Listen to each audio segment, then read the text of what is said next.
Hey, Jane. What? Can you take a time out to answer a few questions?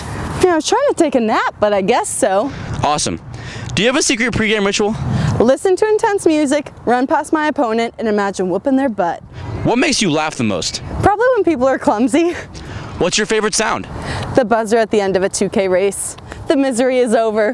What advice would you give to your 15-year-old self? Don't think about getting a nose job. You're gonna grow into it. What's your favorite outfit to wear? The grout fit. Fictional place you'd love to live in? Candyland, duh. If you could have any pet, what would it be? Just a dog will do. Thank you.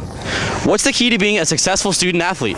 Make as many friends as possible so you have tons of options of places to nap. What's your favorite sport to play that's not rowing? Skiing. Don't tell my rowing coach. And what's your pet peeve? When people whistle their S's. And that was a 2-hour timeout with Jane Bird.